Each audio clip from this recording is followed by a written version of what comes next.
Friends, मैं वर्षा। और friends, जब मेरी प्रेगनेंसी चल रही थी ना, तो एक प्रॉब्लम मुझे बहुत परेशान कर रही थी और इसको लेकर के मैं डॉक्टर से कई बार झगड़ती थी, समझ लो ऐसे ही कुछ।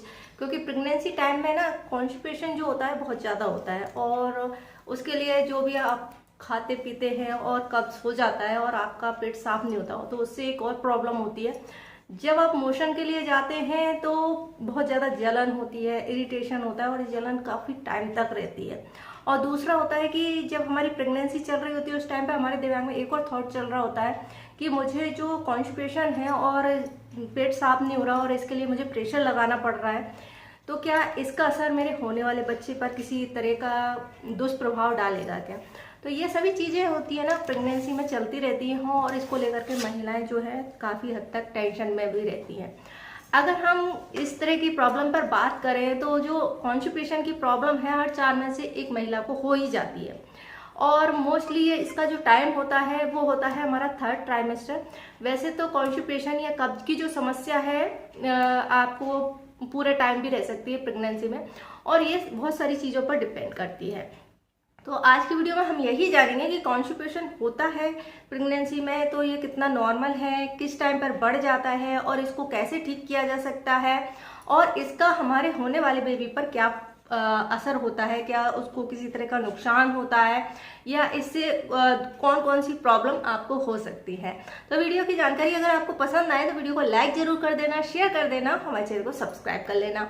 और इसी तरह के और क्वेश्चन अगर आपके दिमाग में चलते हैं तो आप हमसे पूछ सकते हैं, कोशिश करूंगी उन टॉपिक्स को भी कवर करने का। तो चलिए, आज हम जिस टॉपिक पे बात कर रहे हैं वो है कॉन्स्टिपेशन, जो कि आपकी प्रेगनेंसी एक ऐसा टाइम होती है जिसमें कि हमारी बॉडी में बहुत सारे चेंजेस होते रहते हैं। जैसे कि हर वीडियो में कहती हूँ कि महिलाओं की लाइफ तो क्या कहते हैं उसमें झूलती रहती है हॉर्मोन्स के चक्कर में।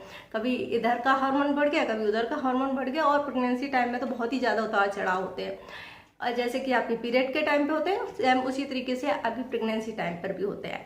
लेकिन प्रेगनेंसी टाइम पे थोड़ी सी चिंता हो जाती है क्योंकि इस टाइम पर हमारे साथ साथ में हमारे होने वाले बच्चे को भी दिक्कत हो सकती है। तो हम बात कर रहे हैं कि कॉन्स्टिपेशन की जो समस्या है वो कितनी नॉर्मल है। अगर हम इस पर बात करें कि ये कितनी नॉर्मल है तो ये बहुत सारी चीज़ों पर डिपेंड करती है। जैसे कि अगर आप कंसीव करने की कोशिश कर रहे हैं और आपको इस तरह की जो प्रॉब्लम है वो चलती रहती है, तो पहले आपको ये करना है कि आपका जो प्रॉब्लम है उसको क्लियर कर लेना है। यानी कि आपका जो डाइजेस्टिव सिस्टम है वो अच्छे से वर्क करना चाहिए, क्योंकि प्रेगनेंसी के दौरान आपका डाइजेस्टिव सिस्टम जो है बहुत ज़्यादा आपको परेशान कर सकता है। इसका रीज़न जैसे कि मैंने प्रीवियस वीडियो में भी बताया कि जैसे जैसे आपकी प्रेगनेंसी आगे बढ़ती है, हमारे यूट्रस का साइज बढ़ता है, बच्चे का ग्रोथ होता है, तो इसका असर जो होता है हमारी बॉडी ऑर्गन्स पे पड़ता है। तो हमारा डाइजेस्टिव सिस्टम पर भी इसका असर पड़ता है, साथ ही साथ में हमारे पेल्विक एरिया जो होता है उस पर भी इसका असर पड़ता है। तो इसकी वजह से कॉन्स्टिपेशन की समस्या जो है बढ़ जाती है, क्योंकि हमारे ऑर्गन उतने अच्छे से वर्क नहीं कर पाते और इसके कारण से आपको मॉर्निंग सिकनेस होती है, गैस, ब्लोटिंग या कॉन्स्टिपेशन की जो प्रॉब्लम बढ़ जाती है। तो ये सभी रीजन होते हैं। दूसरा इसमें फैक्टर होता है हार्मोन। जो हमारे एस्ट्रोजन और प्रोजेस्टेरोन हार्मोन होते हैं वो भी इसमें बहुत ज़्यादा रोल प्ले करते हैं, क्योंकि ये हार्मोन जो होते हैं हमारी मांसपेशियों को रिलैक्स करने का काम करते हैं। क्योंकि हमारी बॉडी तैयार हो रही होती है डिलीवरी के लिए या बच्चे की ग्रोथ के लिए, तो उनको थोड़ा उसमें फ्लेक्सिबिलिटी आपके टिश्यूज और नर्व्स में देते हैं, और इसी का असर हमारे डाइजेस्टिव सिस्टम के जो टिश्यू या नर्व्स होते हैं उन पर भी पड़ता है। उनके सेल्स भी जो है थोड़े से रिलैक्स हो जाते हैं, जिसके कारण से हमारा डाइजेशन जो है बहुत स्लो होने लगता है और ये कॉन्स्टिपेशन क्रिएट करता है। तो इस कारण से आपको ये नेक्स्ट चीज पर हम बात कर रहे हैं कि क्या इसका बच्चे पर असर पड़ता है क्या।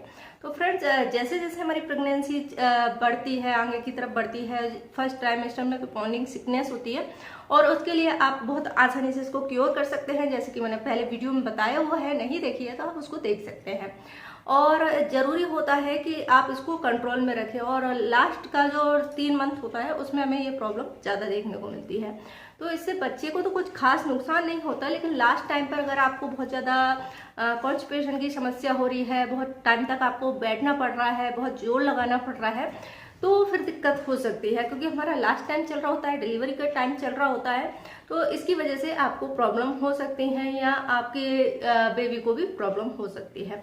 इसके अलावा मेन प्रॉब्लम तो आपको होती है वो ये होती है कि इसकी वजह से आपको पाइल्स की समस्या हो जाती है, जिसके कारण से आपका बहुत ज़्यादा दर्द, जलन और सूजन हो जाती है आपके एनएस के एरिया में, और ये काफ़ी तकलीफदेह होती है।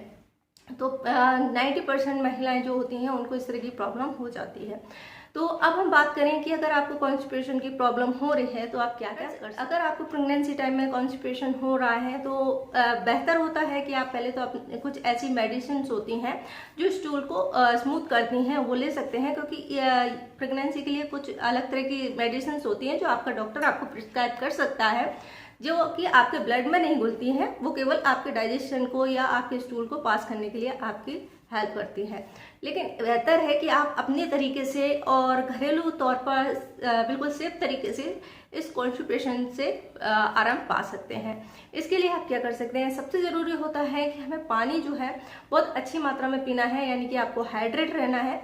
हाइड्रेट रहने से एक तो आपके टॉक्सिन जो हैं बाहर निकलते हैं और कॉन्स्टिपेशन में आपको आराम मिलता है। पानी आप कैसे ले सकते हैं, जैसे कि आप 1 गिलास गुनगुना पानी पी सकते हैं और उसमें नींबू डाल दें और शहद के साथ में इसका इस्तेमाल कर सकते हैं। टेस्टी भी लगेगा और आपके डाइजेशन के लिए बेहतर रहेगा। इसके अलावा कुछ फ्रूट्स होते हैं वो आप ले सकते हैं, जैसे संतरा है, अनार है, केला है, सेब है। ये इस तरह के जो फ्रूट्स होते हैं वाटर सॉल्युबल फाइबर में होते हैं और ये आपकी कॉन्स्टिपेशन की समस्या को कम करते हैं। इसके अलावा आप सैलेड ले सकते हैं, मूली, गाजर, टमाटर, गोभी, इन सभी का जो फाइबर होता है वो आपके डाइजेशन को बेहतर बनाता है और कॉन्स्टिपेशन की समस्या को काफ़ी हद तक ख़त्म कर देता है। तो ये आपको ज़्यादा से ज़्यादा फाइबर वाली चीज़ें लेना है। इसके अलावा आप जो मेडिसिन आपको डॉक्टर प्रिस्क्राइब कर रहे हैं उनको भी ले सकते हैं, अजवाइन का पानी ले सकते हैं। तो ये सभी चीज़ें हैं घरेलू तौर पे आप कर सकते हैं। और ज़रूरी होता है कि सबसे एक इम्पोर्टेंट बात होती है कि महिलाएं फिजिकल एक्टिविटी नहीं करती हैं, प्रेगनेंसी में ज़्यादातर आराम करती हैं, जिसकी वजह से ये प्रॉब्लम ज़्यादा बढ़ जाती है। तो आपको वॉक करना है, आप जितना चाहें, जितना आपको आराम पूर्वक कर सकते हैं, तो कम से कम दिन भर में मिलाकर 2 घंटे का वॉक जो है आप जरूर करें। इससे आपका एक तो डाइजेशन बहुत अच्छा रहेगा, आपकी पाइल्स की प्रॉब्लम नहीं होगी, कॉन्स्टिपेशन की प्रॉब्लम नहीं होगी। दूसरा, होप आपको यह जानकारी पसंद आई होगी। जानकारी पसंद आई है तो हमारे वीडियो को लाइक करें, शेयर करें, हमारे चैनल को सब्सक्राइब करें और फॉलो मी ऑन इंस्टाग्राम।